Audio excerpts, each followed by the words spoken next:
Segment three, joined by Marlee Thomas.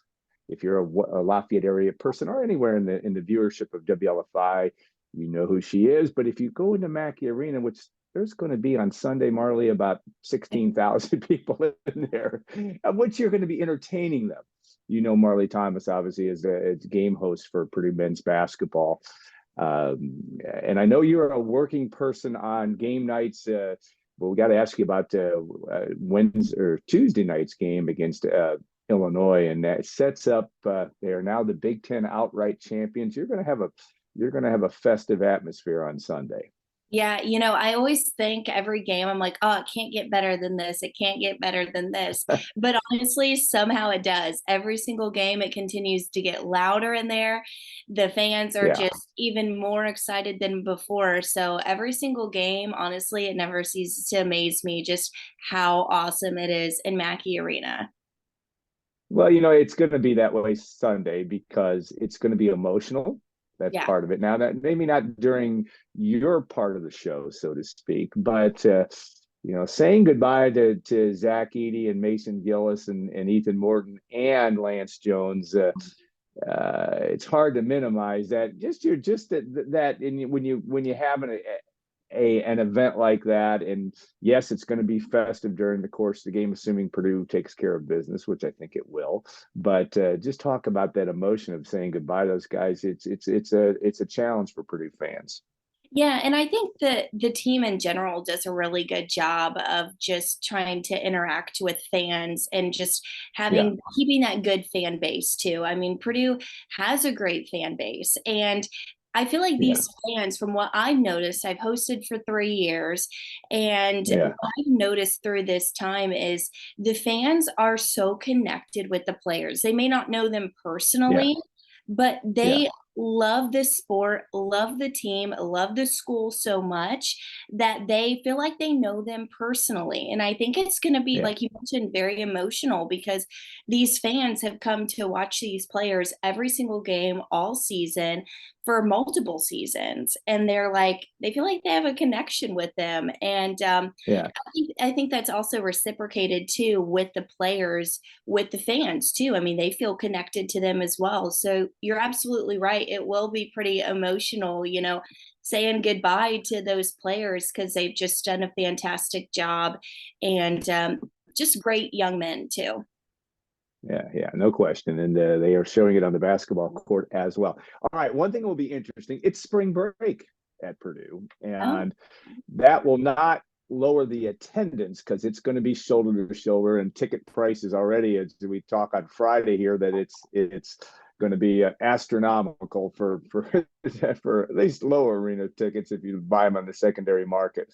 But talk about, just because you have to deal with it and you do it so seamlessly and do such a great job with it, but difference between a game, a game where the students are there, and there'll be students there, rest assured there'll be, but not maybe in the great numbers as there typically would be if school was in session. But talk about the difference between the crowd, between a spring break crowd and or a holiday crowd, in which you'd have to deal with from time to time with the students yeah. on a typical game. Yeah, that's a great question because that's always something we think about, heading into the game and stuff, because I know over Christmas break, obviously, a lot of students were gone back, home. So it is a little bit different in Mackey, I will say. But also, I mean, like I said earlier, I never am ceased to amaze just by what takes place in there. Like the Yeah, fans who do take those seats in the student section, I mean, they do a fantastic job at keeping that energy up and remaining loud and everything along those lines. Now, for my job, I do a lot with the paint crew and the student section. yeah, So whether that's bringing, those students down on the court for different things, or that's me going up there and doing things with them, that part is a little bit different because it's not maybe yeah, guaranteed that it's going to be a student who I, right. use for those segments. But it's always so great. And they always do such a fantastic job. But, the students, they've been so excited this year too for the free chicken.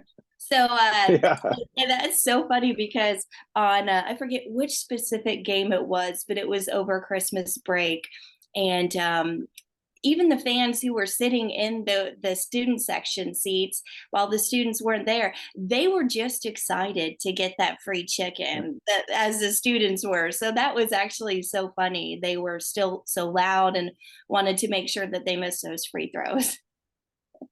Yeah, no doubt, and that will come up. It almost came up in Tuesday night's game. Now they have a different promotion in Illinois, but Zach Edey at least hit the second free throw a couple times. They weren't responding there though, at least on television. I'm watching the game like they do in Mackey. It's nuts in Mackey, and it's happened. Oh, What, the IU game, the Minnesota game down the stretch here, it's happened a couple of times, and yeah, it is an amazing fun promotion that Slim Chickens. Now they're not the Triple X who are a sponsor, but they are. Their promotion's pretty darn good. All yeah, right, you have to have had some fun stories in 3 years. yeah. Some people that you might not have expected to behave the way that they're supposed to. I haven't seen, at least in my time watching, where somebody was kind of out of control. But maybe you had to rein things in a little bit. What was your, give us a sample of some of them having to think on your feet and react to a situation that may have come off better than it may have seemed like it was going to come off. Well, that's a great question because, with what I do, it is very fluid, it's very fast paced. And also, those media timeouts are so quick, too. So you're really on a Yeah, timeline as far as, how fast you have to kind of move things. But for me, I have a script, and what I always do is just keep a couple of bullet points in my head, like, okay, what challenge we're gonna do, and how much time they have, and what they win. And yeah, then when I go out on the court for those different situations, I pretty much ad lib what is going to happen. So for me yeah, personally, I've had a couple of moments where I've like trying to ad lib what's taking place. And then, you just have a brain fart. Everybody has those. yeah, yeah, yeah. So a lot of times I walk off the court and I'm like, man, I really did awful at that. I really stuttered or forgot what I was supposed to say. But I hope that it doesn't come across that way to the fans. But to me personally, I know I messed up. So I think a little bit more of it than what other people might. But I think that's true. a lot of times, you never know what you're going to get because it's live. So there's been a couple of times where we've taken a media timeout after maybe a call that Purdue fans don't agree with, Oh uh, yeah, or the opposing team doesn't agree with. So it kind of gets loud in the arena, whether it be fans booing or just upset with the call. And then I have to go out and interact with fans they're and be not booing you, positive. Marlee. So it's kind of just funny because I've noticed sometimes when those media timeouts happen, right after maybe a call that is not agreed upon, it kind of is a little tricky because I have to go out and be like, okay, here we go, let's switch gears and let's not think about that call. Let's stay positive. Yeah, I think that is the true thing. Now, how much switching on the fly though, based on the situation? Do you have times where a promotion or something's going to go on court doesn't because of what happened, or is that? I know Chris Pelliot and company run a pretty tight ship with Yeah. that stage is set, so to speak. But how much does that ever happen? Do you ever knock one out because of what transpired on the court? No, really not. I can't really remember a time where that has happened.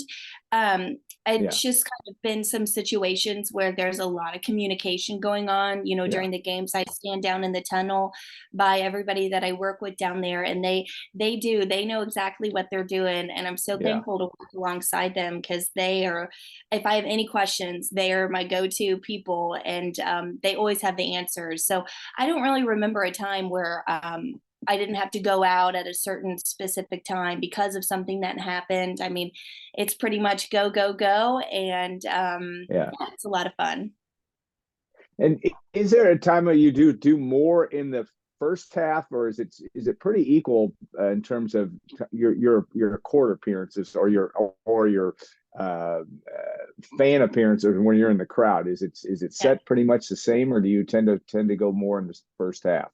Yeah, every game it depends and it kind of switches up too. So it's not really a set in stone thing as far as if I do more segments during the first half or the second half. It's not really a set in stone thing. It kind of depends on the game. So for me, there might be one game where I only do one segment during the first half and then maybe Yeah, two or three in the second half. So it just totally depends. And also, it depends on what else is taking place at the game as sure. well. So if there's, they recognize student athletes and whether we're going to have, the cheerleaders come out or the dance team come out for different media timeouts, that impacts it as well. So totally just depends on the game for sure.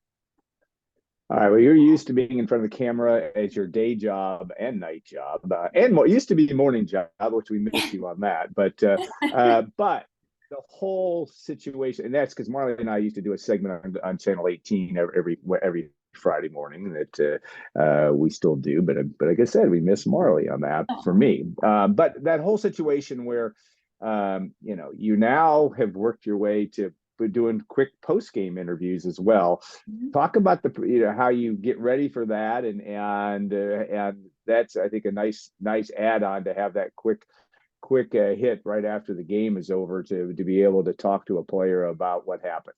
Yeah, thank you. Yeah, I mean, I've enjoyed really being able to do those post game interviews. And I will say it's been a bit of a learning curve for me because at my normal, weekday job, I am in news. So for Yeah, me, it's been kind of a little bit of a transition to be able to flip that switch in my head yeah, because your news interviews that you do are completely different than your post game interviews that you do. So your post game interviews are more quick. They're, how you feeling after this big win? Talk about that big play you made. There, it's just a little bit of a different type of interview. So it's been really fun for me to change it up and get that yeah, experience because I had never been able to do that before. So it's been awesome. And honestly, I've gotten to kind of get to know some of the players, and I hope that they feel comfortable when they see me coming up to them with the microphone. I hope that they're like, okay, it's Marlee, I hope that they feel comfortable because they've all been so well spoken and they've yeah, always given great interviews. And honestly, it's called instant reaction because we want to get that yeah, instant reaction. So it's a lot of, how you feel after this big win. I spoke to Zach Eady after what was it, Sunday's game or Saturday's game, and he was just so excited. Here they are celebrating the Big Ten yeah. championship. So to get that raw, instant reaction, I feel like it's really fun, and you get to see a lot of their personalities as well. You're a tall enough woman, but he's tall enough. I mean, is you have to react to that, putting the mic up like this. Yeah, You seem to. That's a little bit of a challenge to make sure you can get right. him on the mic, so to speak. Yeah, you got to think too. It's so loud in Mackey Arena too, even after Yeah, the game. hard So to. it's hard to hear in general, and then also, and I wear heels at every single game. So for Yeah, me, I'm yeah, already tall, but then when I wear heels, I'm still not tall enough to, be the same height as Zach or even really even close. So it's so funny because he usually has to bend down for me a little bit, and I yeah. appreciate that Yeah. because I can't get up there to him. All right. Well, you had that experience of being on the floor with it, where obviously Purdue clinched a share of the Big Ten championship against Michigan State. Now they have it outright. It's no drama with that on Sunday. But talk about just what that was like being on the court with the confetti coming down. Did you have to get confetti out of your clothes for the next few days? How did that go from your experience? Yeah, I mean, it was awesome as you can imagine, and just trying to soak it all in. And Yeah. it's been such a fun season, and I love what I do so much. So for me, it was kind of a Yeah. surreal moment to just stand there and be like, "Wow, I'm so lucky to be a part of this, and so grateful and so thankful." So for me, it was kind of one of these weird situations where I was like, Yeah. Yeah. This is so cool, like just Yeah. cool way to explain it. But also, it was kind of funny because with all of the confetti everywhere, it was one of those situations where we're all standing around, cheering, clapping for the team, celebrating. Well, we've all got confetti somewhere stuck, whether it be on our shoulder or on top of our head. You kind of find it everywhere, but wouldn't have traded that moment for anything because it was honestly just something I'll never forget in the rest of my life. All right, now I'm going to caution our viewers and to rewind the last 45 seconds of what Marlee just said and stick it in your craw for the rest of it. It is a once in a lifetime experience. That whether Purdue wins the national championship or not, Yeah. enjoy the ride. And I think that's a great message because it has been an unbelievable season. If Purdue wins Sunday, it'll be one of 3 seasons where they've gone throughout the year without 3 or 4, I think, in the history of the building, where they'll have gone through the season undefeated. And Marlee, your record in 3 years is pretty darn good at home. They need to keep you around. I think you've only had a couple losses, and they're pretty amazing from that standpoint. Oh, So, thanks, well, Alan. Marlee, thanks so much for joining us. Enjoyed it very much, and always enjoy your company. It's always a breath of fresh air, and we'll look forward to enjoying it in what will be like you said, an emotional but exciting game Sunday, senior day, when Purdue takes on Wisconsin. I think it's a 12:30 tip for the final home game of the 2023-24 season. So we'll look forward to year 4. You're going to have some new guys next year. That'll be fun. New players. That's all part of the fun. But thanks again so much. Thanks, Alan. Great to talk to you. Thank you so much. All right. I want to thank our sponsors, Triple X, on the hill, but on the level of Purdue tradition since 1929. And of course, State Farm agent Trent Johnson, trentismyagent.com, and the good folks at Marlee's Place of Employment, WLFI, Gordon Jackson, for making this happen. And Mary as well. She does a great job of Mary Truex of helping us get this on the air, or at least on the internet. So have a great week. We'll be back. We will not have a show next week because of the Big Ten tournament. Purdue, now that they're the number 1 seed, will play Friday, guaranteed at noon in Minneapolis against somebody. We'll find that out down the road. But we'll be back. We'll certainly have a show or two during the NCAA tournament as well. So stay tuned, and thanks so much for joining us. And we'll see you next time on Golden Black Live.